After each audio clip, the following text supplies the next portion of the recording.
Yeah, how many times do we have to play this film about regime change to discover that it's a dead end? It doesn't work. It leads you nowhere.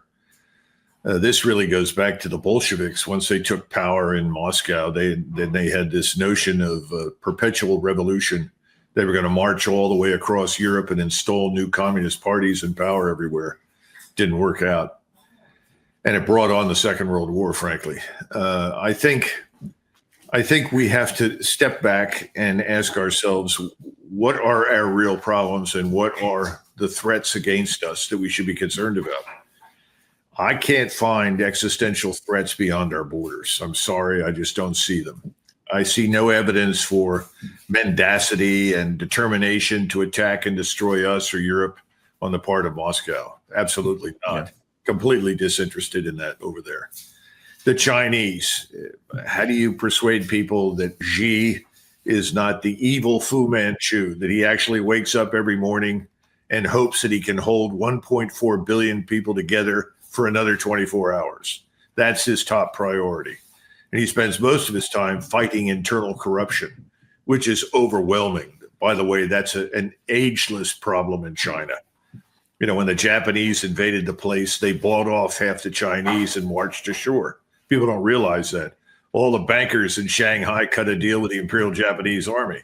So the Imperial Japanese Army marched in, killed large numbers of Chinese, but they didn't touch the banks.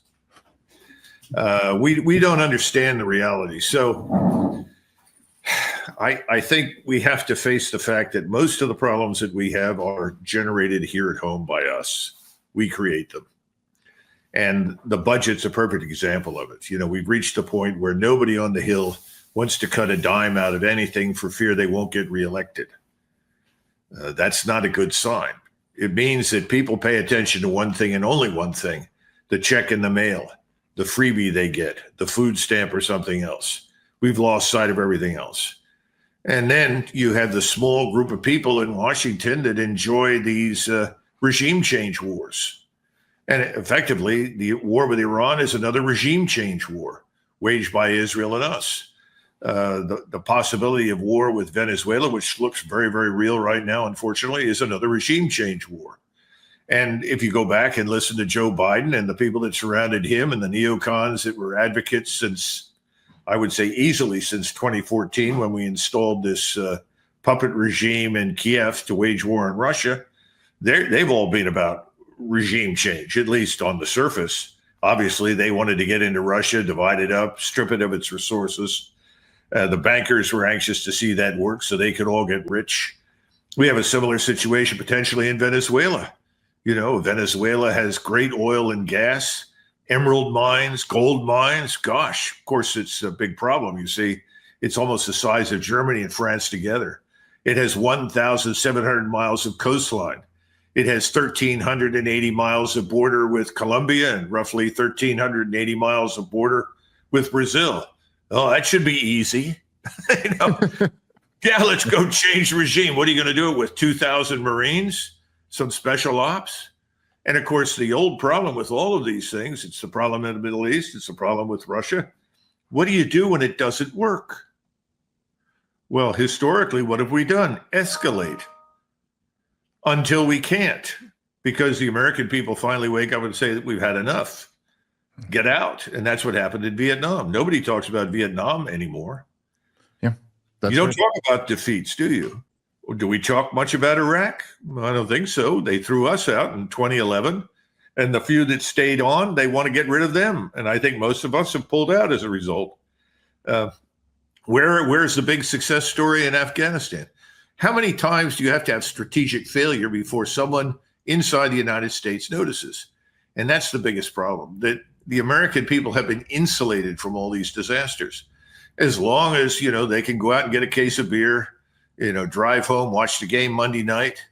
Hey, it's not my problem. And we have no draft, so no one feels the pain except the less than 1% that are in the armed forces. And, you know, they're expendable. What are we worried about them for? It's a pretty terrible situation. I don't think it can go on much longer. And, you know, I think what may rescue us, this is a terrible thing to say, but it may be bankruptcy that rescues us from ourselves. But we we have to admit to the blame, don't we? We're Americans. We voted for this stuff. We shut up. We said nothing. We said, fine, go ahead. And we're in a mess. Yeah. No, that's that. There is something to that. We have to take some responsibility for it. And of course, this is what Ron Paul used to always say, is that this system is fundamentally unsustainable. And so it will not sustain itself. And that end is going to come one way or the other. And then I think the question is, what do we do with that? And what is the response to that? You know, as you said, as you were talking about this, I'm thinking, I had mentioned this on my last show, but so recently on Piers Morgan, he had a panel where there was one of our mutual good friends, Scott Horton, was on, and your old colleague, General Wesley Clark, was on the show too. And there was one point where it was the end of the show. So like Wesley Clark made this point and then Scott didn't get around to respond to it. But I found it like truly striking. At one point, Scott was condemning Donald Trump's support for Israel's destruction of Gaza. And then General Wesley Clark said once at the end, he said, yeah, but what's the alternative? What does Israel pull out now and let Hamas say that they won?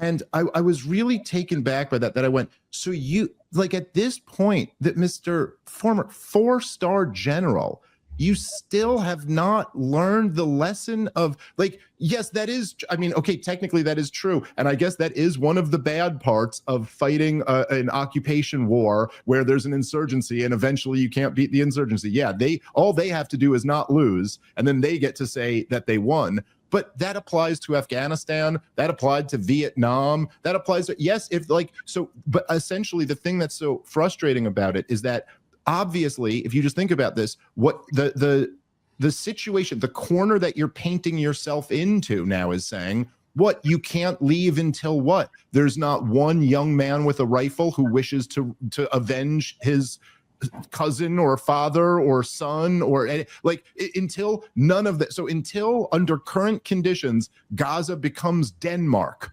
that's when this can end. Like, it's just, you've set an it's an obvious recipe for forever war.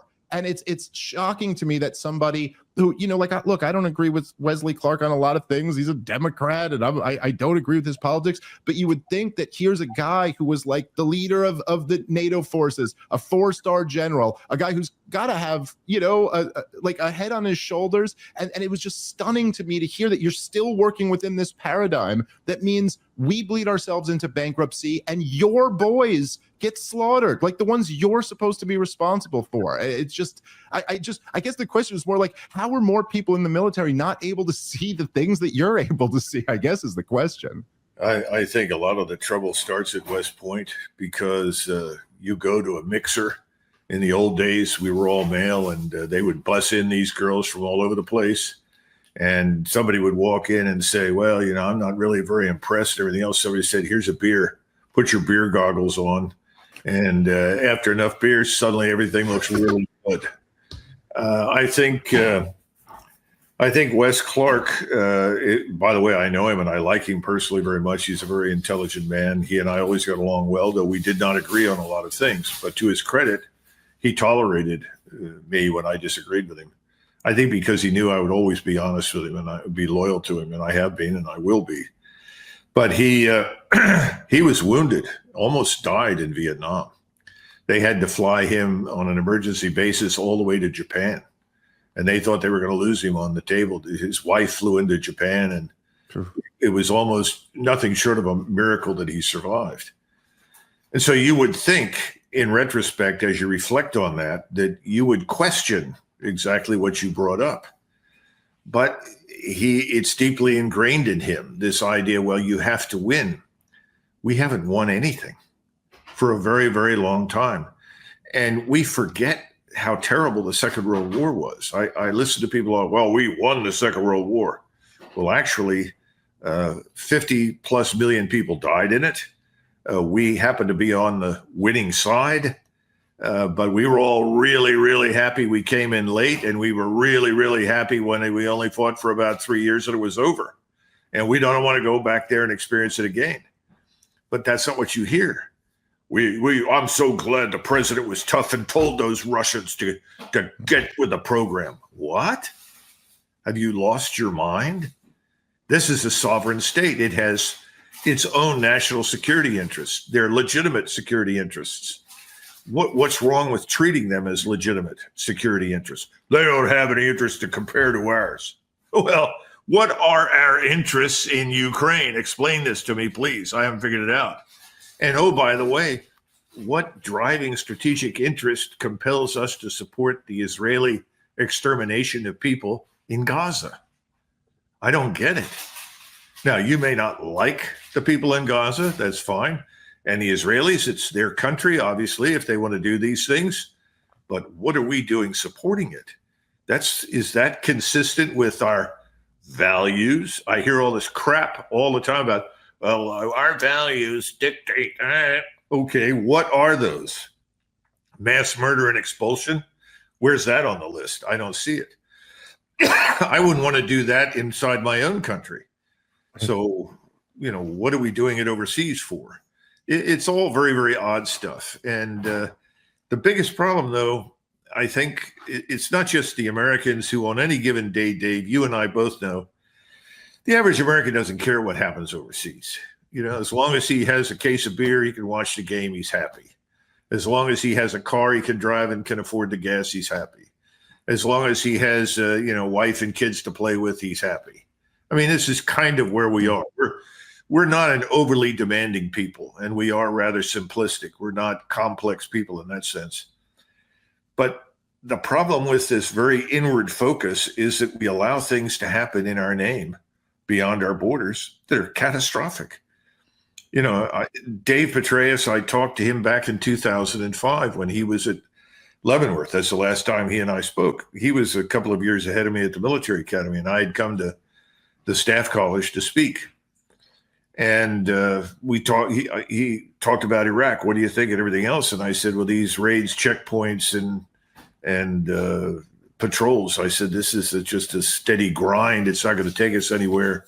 The British gave this up in Ulster. It didn't work. We don't want to do this. And he said, well, I agree with you, but we need to do these and these and these things. And finally, I said, well, why don't we just leave? And he said, we can't do that. Anbar province will become a platform for the projection of terrorism all over the world.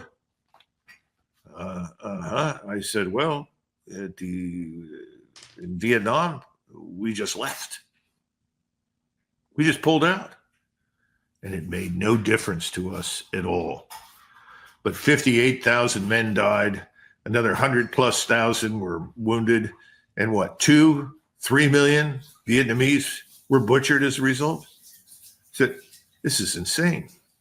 It's this mentality that, we can't do this. We have to have a surrender ceremony on the battleship Missouri in Tokyo Bay to end every conflict or we're unhappy. But that's not realistic, and that's not necessarily why you fight a war. You don't fight wars to exterminate people. I mean, maybe Stalin did and Hitler did, but we don't do that. So it's very frustrating, and I run into this all the time with many people that I served in the military with. And then you have the problem of people that were in Iraq or Afghanistan for long periods of time in the last 20, 30 years. And of course, they're not very fond of anybody they think is a Muslim. Okay, well, there was a time when we felt that way about anybody who came from Northeast Asia, especially after the Second World War with Japan. But that's not, you don't allow that kind of thing to shape your policy and your thinking. And I think politicians play to audiences too much. Yeah, for sure. What was it that H.L. Mencken said? If a politician found out he had cannibals in his district, he'd provide them with missionaries for dinner. It's not far off. No, it's certainly not. And I think that there's, I guess, even for someone like me who I think a lot about these things and I enjoy reading, this is kind of my world.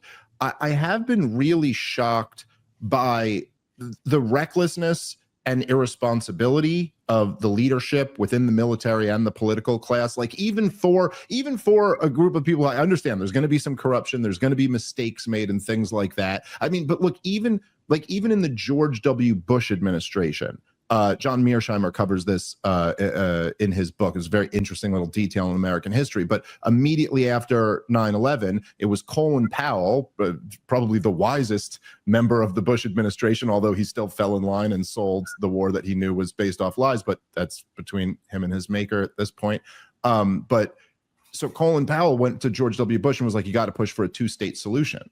I mean, that's the, if we got to go right to the core of this. This is why we deal with this terrorism problem. You got to, and then ultimately he said it was Tom DeLay and other forces who were like, oh no, you can't go against the lobby like that. You'll be a one-term president. And so he backed off of it. But just the point being that like there was an understanding by some wise people at the top of the military that like, look, this is why we deal with this terrorism problem. And there seems to be almost no thought of what, for even if you could remove any feeling of humanity for the poor Palestinians and what they are going through, the national security risk that this imposes on the American people to be, it's not as if like the world isn't so stupid to not know that this is America's genocide, not Israel's. Like, I mean, yes, it's Israel doing it, but they could never get away with this if it wasn't for the full support of the US government. Again, like Tucker Carlson, our friend last night, was breaking down. Israel, like going back to basics here, Israel is a teeny little country in the Middle East. It's like they always like to say they're the size of New Jersey. They don't often mention they don't have the GDP of New Jersey. Okay. This is not,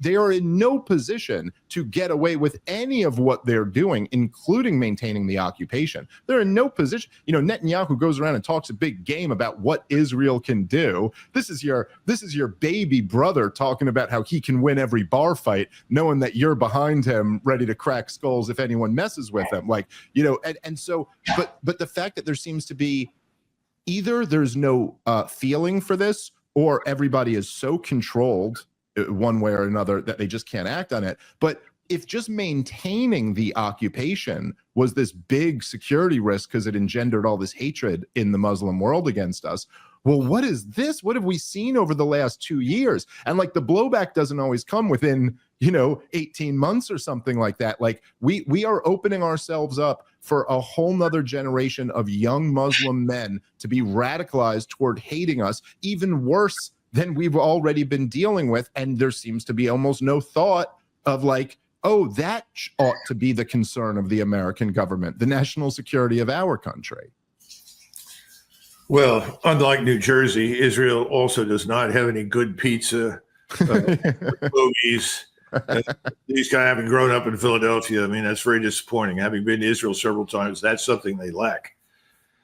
On the other hand, I think, we have to understand something. People like me, I grew up as a Quaker. My mother's family being in the country since 1681. In Philadelphia, I went to one of the oldest, the oldest Quaker private school in the country.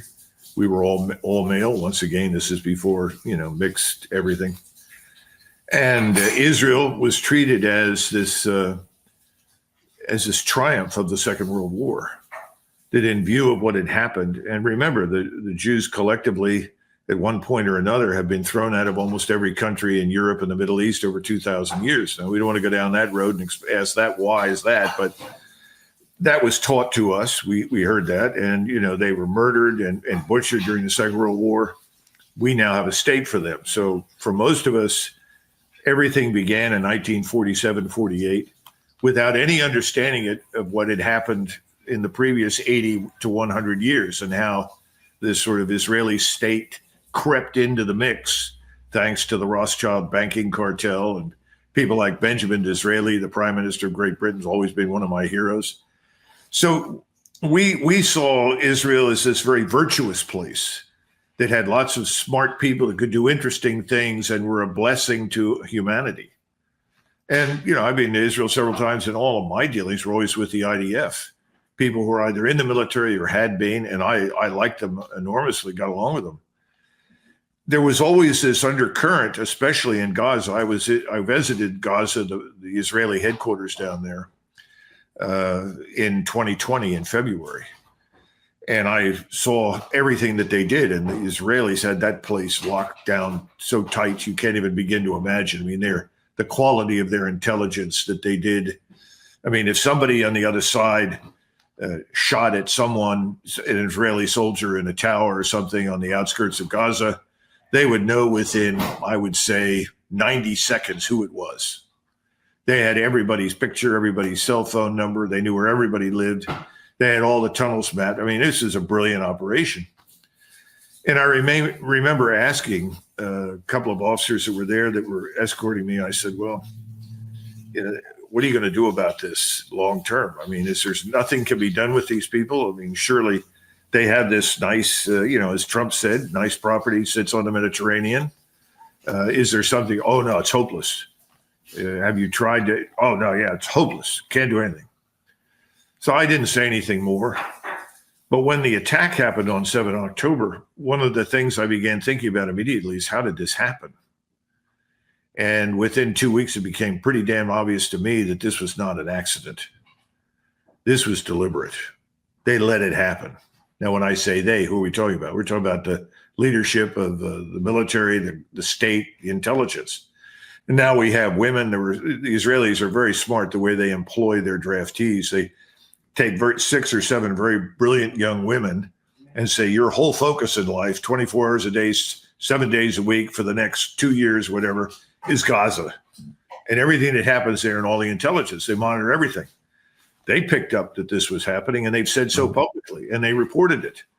Then you have the deputy chief of staff of for intelligence in the Egyptian military who gave a personal phone call to the head of intelligence, I guess it was Shin Bet, or it could have been Mossad, I don't know which, and said, look, you got an attack coming, this thing. And of course, by that time, a lot of people knew. They'd watched them, practice. Then this horrible attack happens, but the attack was horrible enough. But then, as Max Blumenthal points out, they had to lie about all of it and make it seem much worse than it was. Not that it wasn't bad. Of course it was bad. And, this was very tough for me to deal with because I had this very positive picture. And then it became very obvious. This is a trigger to unleash this massive murder and expulsion campaign. And that's what it's been. Now we know there are over 600,000 people have died. An estimated 70% of them are children. I don't know what the age is they're giving. It's unbelievable. It is something that I could never conceive of in the modern world, particularly involving Israel, because I saw this state in a very different light from the way I see it today. And I think this is hard. It's hard. I'm a boomer, right? So all the boomers, they immediately say, well, the hell with these people in Gaza. But people are people. I don't care what they look like or whether you like them or not or what their religion is. I don't see that the average human being on the planet deserves to be exterminated because another person somewhere else says so. This is very tough. This is very hard. And I don't know that there's any solution that we could embrace other than to cut off the aid and stop it. Yeah, I think that's right. I mean, I think it's the obvious, it's one of the kind of parallels in a way between Israel and Ukraine is that you see that, and this is, I guess, goes kind of to the heart of why the founders of this country never wanted us to be an empire. Because even when you get in these entangling alliances and you realize that even if well-intentioned, and I certainly am not claiming that I think any of this stuff is well-intentioned, but even if well-intentioned, there's just a tremendous moral hazard that comes along with these security guarantees and blank checks where you give, you put people in a position. Again, it's like saying to your little brother, like you're going out to the bar and you go, you get in a fight with anyone, I got your back. Well, the problem with that now is that you're encouraging him to maybe get in some fights that he otherwise would have talked out and not came to fisticuffs. And obviously in Ukraine, that's just clearly true, that there would have been a negotiated peace at the very beginning of this, which almost undoubtedly would have been more in the Ukrainian favor than what the final agreement, whenever this thing ends, will be. Well, there's an expression, if I could say something real quick. If there is no accountability, there is no performance. And we really haven't held people accountable military or political, for a very long time for doing anything. And as a result, they think they can do anything. In other words, there are no constraints. And that's really what you're saying. Yeah, exactly. You know, and my grandfather, my maternal grandfather, was in the First World War. He came back on active duty in the Second, but in the First World War, he was in the Army. He was a private. He enlisted after he graduated from the University of Pennsylvania. So did most of his classmates. You won't see that happen anymore. Yeah.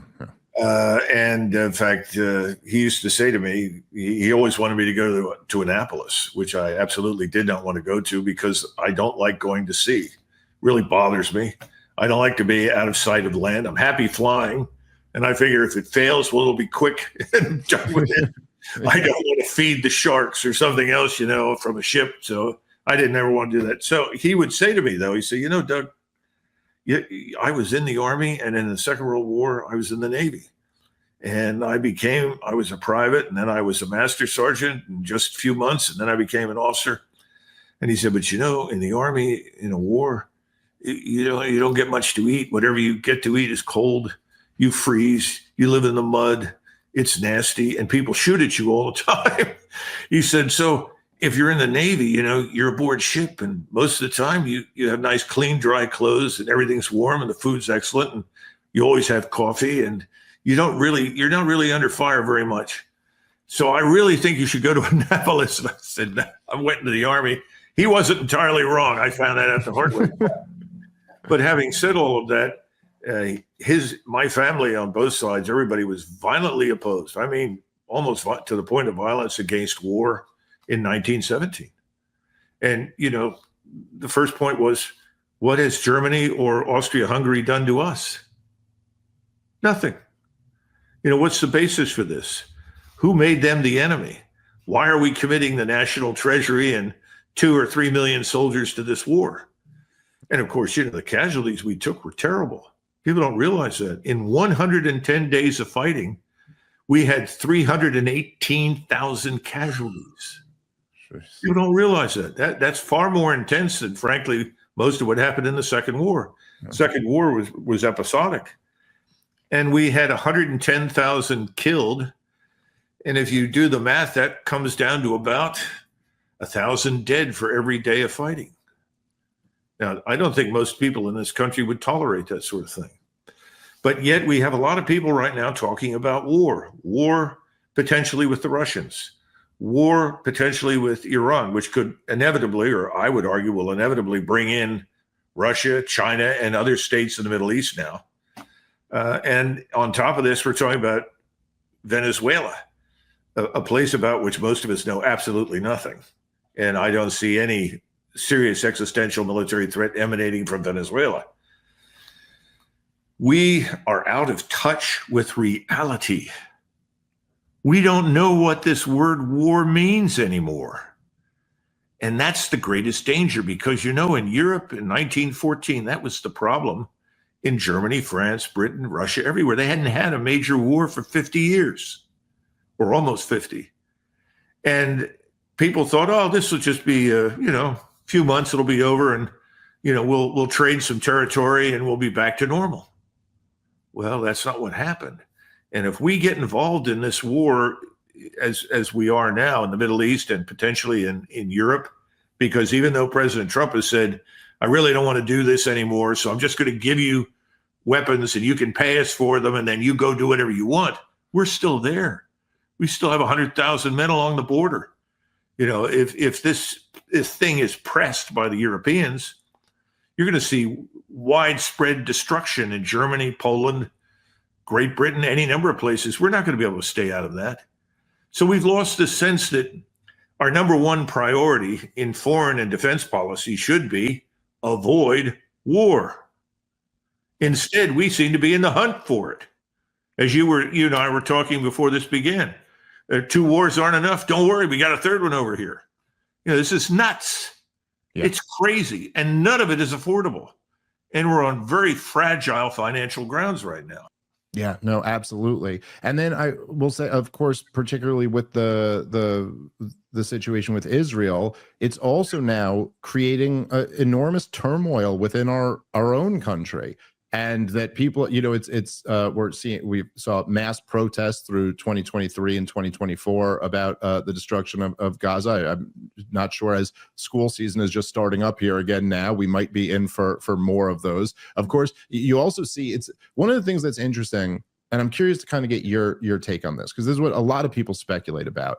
But one of the things that seems to be interesting and somewhat different about the relationship with Israel than any of these other conflicts is that you have these situations like, say, okay, Joe Biden's running a presidential campaign, and then, of course, as we know, then he dropped out and Kamala Harris came in, or he dropped out and then Kamala Harris came in. He was escorted out, and then Kamala Harris came in. It was clearly, just politically speaking here, right, which is something that politicians care about, it was an enormous political albatross around Joe Biden and Kamala Harris's neck that they were on the hook for supporting this policy in Gaza. A huge portion of the Democratic base was just appalled by it. I remember seeing polls where it was like 70% of Democrats considered it a genocide. So you got 70% of your base thinks you're funding a genocide, and it really hurt them enormously also in the sense that there was no protesting against Donald Trump's campaign from the left, because the left was all too busy protesting the genocide in Gaza. And so it really was a political problem for them this year. Obviously, in Donald Trump's administration, we've seen time and time again where it's a real political problem for him. Not just that his base is divided on this. He's losing, he's got guys like Tucker Carlson and Megyn Kelly and Candace Owens and even Charlie Kirk to some degree before he died, who were really divided. Like, the most influential people are divided over, we don't really want to get in this war with Iran. Then when he tries to take the Iranian off-ramp that they give him and pushes for a ceasefire, Israel goes and bombs him again, and he's furious about this. You can just tell. And obviously it's in Donald Trump's interest for this thing to be wrapped up. And yet, so with both major political parties, even though this thing is in their interest to get rid of, their very immediate political interest, they still are giving unconditional support to Israel, and they still will just kind of, it feels like, at least, we'll never see a moment with Trump that was like the moment he had with Zelensky, as much as that didn't work out, and now he's back to not as good a place. But it just seems like this, I think, mixed with the fact that our government and our media class has lied to the American people about every major crisis for the last 30 years, and they've all been exposed. The mix of those two things leads people to jump to conspiratorial conclusions. Like, why is it that this tiny little country halfway around the world, who we do not rely on for anything at all, why is it that both major political parties seem to be completely controlled by this country? Well, it's a measure of what you're discussing, that most people polled today are convinced that the Israelis had a hand in killing Charlie Kirk. Now, I have not, I know who Charlie Kirk was. I think we spoke 3 or 4 times in short interviews. He asked me to come on, and I did. But also, when it became clear that I was an opponent of this policy in Gaza, that was it. I was out. I don't know if you go back and look at one of his Turning Point USA events, and I think this was, oh gosh, maybe a couple of years ago. Michelle Bachmann was there as a representative of the MAGA right or something, and she stood there and said, yes, the Israelis should kill all of them. I'm 100% for this. They should all be killed. I almost fell out of my chair. Who the hell is this woman? Does she know what she's saying? Does she have any idea what she's saying? This is a terrible thing. And I know, having worked with President Trump briefly face to face, and I liked him, I gave him enormous credit in 2019 for resisting the pressure to go to war with Iran when we had this global hawk shot down on the air defense identification zone's periphery. And if you know international law, any military aircraft that flies along that ADIZ, air defense identification zone, and in the case of Iran, that runs right down the middle of the Persian Gulf. And General McKenzie, who was the CENTCOM commander, had specifically asked for that Global Hawk.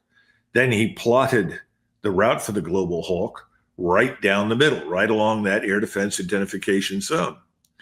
And the Iranians looked, and they went back and forth and asked, what do we do? What do we do? What do we do? Finally said, shoot it down. Well, under international law, they had the right to do that. That was legitimate. It was unmanned. It was not manned. And so President Trump's question at the time was it manned? No, it was unmanned. He said, so no one was killed? No. And he said, well, then I'm not prepared to launch a war. And they had this thing ready to go. This strike package was there because you had Bolton in the White House. Yeah. You had Pompeo over at State. The neocons were there with, I'm sure, McCain and Cotton and everybody else on the phone. Go, go, go. Let's go. Get them now. And he wouldn't do it. And he actually asked the question, well, if we do this strike, how many people are we going to kill? And everybody sat there and, well, 600-700, something like that. And he said, for an unmanned aircraft. So I'm not going to do it. The other question that came up later, but it was in the undergrowth, I would say, of the discussion. What do we do after we strike Iran? All right. You kill 600 or 700 people. You destroy batteries of missiles or radars or something. Then what? And this is the biggest problem right now. Whatever you want to do with Russia, whatever you want to do with Iran, whatever you want to do with Venezuela, after you do it, the question should be, now what? And that's never asked. Well, we got to go to Vietnam and fight communism. Okay, we go over there and we fight. It doesn't work. Then what? This is the problem. There's no second question. There's no serious debate. What are the implications? And nobody stands up and says, well, it's really not in the interest of the American people and the United States government to be drawn into a war. Just as it wasn't in our interest to go into World War I. Yeah.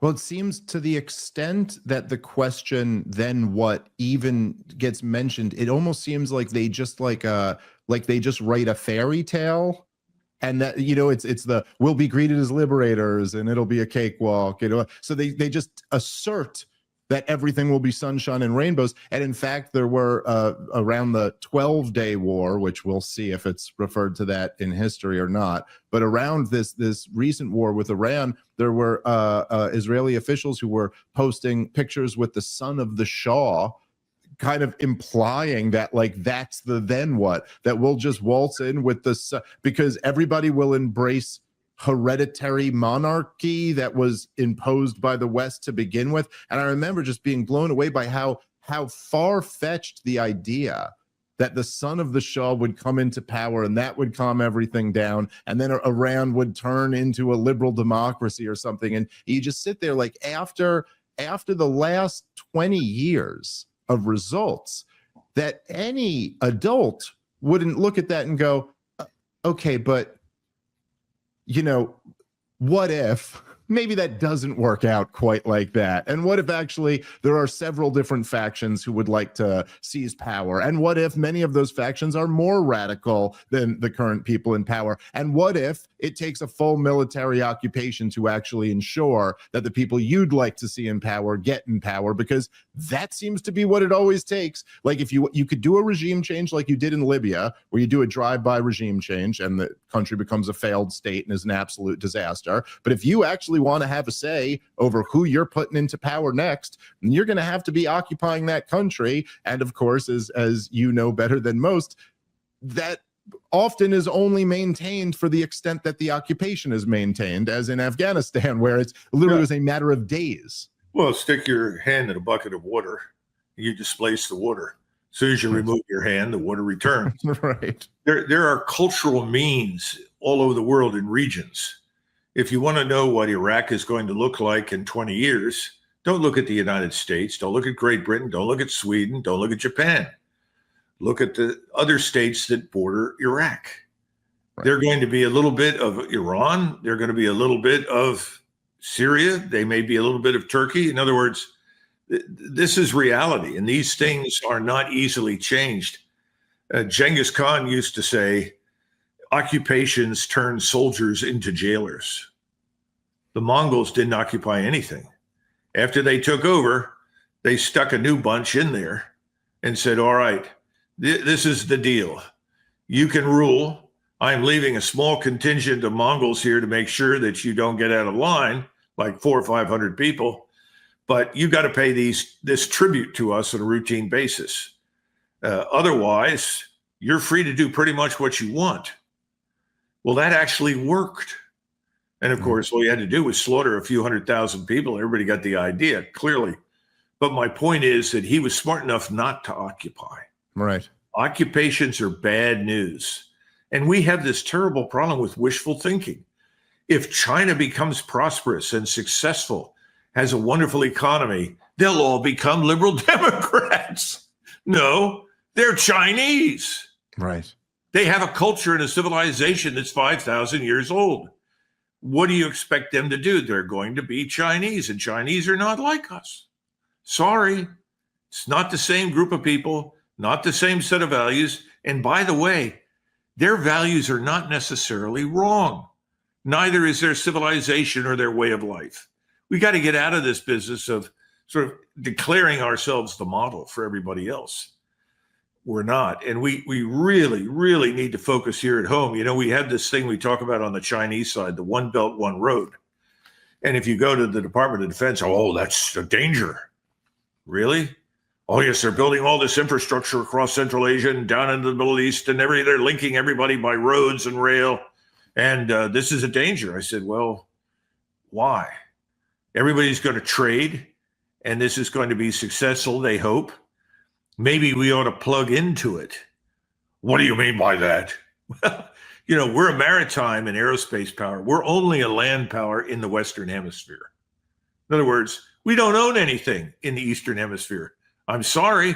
That's a big wake-up call. We don't own a damn thing over there. So we could plug in. We have not looked at the things that we can do. You know, we can cross the ocean from Rochefort in France to the east coast of the United States with fast sea lift. I mean, brand new ships that are faster than anything anybody's seen. We can get everything that comes into Rochefort on rail. We can put it right on a ship. We can rush it across to Philadelphia, New York, Boston, Charleston, Corpus Christi, wherever you want to go, offload it onto super fast rail and ship it lightning speed across the United States to Los Angeles, San Francisco, San Diego, Puget Sound, and then send it from there to Japan or China or Indonesia or Southeast Asia. We can actually do it faster and better than the Chinese can across Central Asia, because they've got to go through multiple countries. And every country you go through, what happens? Hey, pay me. Now you have to secure it. But we speak one language from the Atlantic to the Pacific, at least in theory. And we have one set of laws, one country. There are no extra payments. So we could do a land office business if we saw ourselves that way. But is anybody talking about it? No. We want to invade Venezuela. Doesn't make any sense. And what happens to the heartland? All the people that bought into the MAGA story and voted for Donald Trump. If we built what I just described, the people in the heartland who've been abandoned, who've been deindustrialized, they would profit. It would spur growth there. But we need to invade Venezuela. It's just, you know, it's like, as I'm listening to you say this, I can't help but think that all of it seems so communistic in theory. Like just and I mean, just like, look, like the neoconservatives themselves, the original real neoconservatives were ex-communists. They were Trotskyites who came over. That's why they were neoconservatives. And if you really look at it objectively, they weren't very conservative about anything at all. And of course, as you were talking about, like, you know, the occupation going from, you know, fighters to jailers. They also, essentially, the ask of them is to become a communist government. They have to go in there and basically become the state that's going to dictate everything for these people. And you're asking your military to do something that isn't possible to do, which is to be a true socialist government that's deciding what resources go everywhere. And just the basic idea that we, like, even if you were going to say that, hey, I reject cultural relativism, and I think that American culture is superior to Chinese culture or something like that. It's like, okay, But then the question really becomes, what are you going to do? Enforce that at a barrel of a gun? I mean, if you believe that, you could set an example and you could say to the rest of the world, like, hey, I think you guys would be better off having a Bill of Rights and doing liberty the way America does liberty. But the idea that we are going to go around the world and stamp out every other way of life and impose ours is, frankly, if nothing else, utopian. It's just not of this world. I remember there was one point shortly after October 7th, and Israel began to launch its offensive in Gaza. And Joe Biden, president at the time, kind of debatably, in name, was the president at the time. Mm-hmm. He was asked, he goes, you already have this conflict in Ukraine. Can America afford to be backing another war now in Gaza? And Joe Biden went, of course. This is the United States of America. We can do it all. And I do think it's like, wow, you really talk about being born on third base and thinking you hit a triple. You were this corrupt Delaware senator who happened to be lucky enough to be in the unipolar moment, and you just still are living, because you don't even know what year it is. You're still living in this idea that like America can do whatever it wants to. And like, do you not just look at the 37 trillion in debt and the massive crisis that we had at the time at the southern border, and the massive crisis of homelessness, and that we have the worst racial and political and tribal divides of my lifetime, and you still have the attitude that we can remake the entire world, even staring in the face of all the failures that you've supported over your career? It's hard. It's just hard to imagine that these people haven't snapped out of this. Yeah, well, good luck with snapping them out. Yeah. Washington said when he left office, give us 20 years of peace and we will become so prosperous and economically strong that no one in the world will challenge us. That was his answer to the military question. And then he also argued, along with Alexander Hamilton, that we can be the engine of prosperity, not just for ourselves, but for others. And if we're successful, others in the world will want to imitate us and emulate us. That was the answer to Thomas Jefferson, who wanted us to join the French Revolution. Think about that. Jefferson believed that, we were the model. And that would have been wonderful, as Alexander Hamilton and Washington said, we like Thomas Jefferson, but he doesn't understand the Austrians, the Russians, the Prussians, the British, everybody will land on the North American continent to crush us. We don't want anything to do with that. They were right then. They're still right now. We can turn this thing around, but we're not going to get there where we're headed. That's for damn sure. And It doesn't matter at this point, I think, who's in power. It's not going to work. Yeah, well, that's why I think it's so important that you continue your efforts and explaining this stuff to people, because it really is. No, you really do have such an important knowledge base, and kind of you really are somebody who has the knowledge and the wisdom to explain this to people. And I'm super, super grateful that you took the time to spend with us. I'd love to do this again real soon. Please, before we get out of here, let my listeners know where they can go to find you and follow you and anything else that you got going on. First of all, on 4 October, when we had this VIP dinner in the evening, your friend and my friend Scott Horton is going to be there. So if you can break away and stick your head through the door, we'll tell you where it's going to be, and we'd love to see you. You could at least show up and have a free drink, whatever. Okay, absolutely. Now, beyond that, you can plug my name into anything, and generally you'll find it on YouTube, or you'll see something on the net. And I've written a lot of things. I've got a paper right now that I wrote for RFK Jr. at his request back in the fall of 2024. Actually, it started earlier than that because I was supporting RFK Jr. Then he went to the Trump team and so forth. And, look, that paper is worth looking. I think I sent it to your producer. It's called Taming the Warfare State. A lot of the things that the Secretary of War mentioned, those are all addressed in some detail. And so anyway, bottom line is just Colonel Doug Macgregor. You'll see anything you want, but I do have a website. It'll take you there if you just plug in my name. But the bottom line is the national conversation is our attempt to begin a movement in a fundamentally new direction. and we hope it will be successful, but it's just the beginning.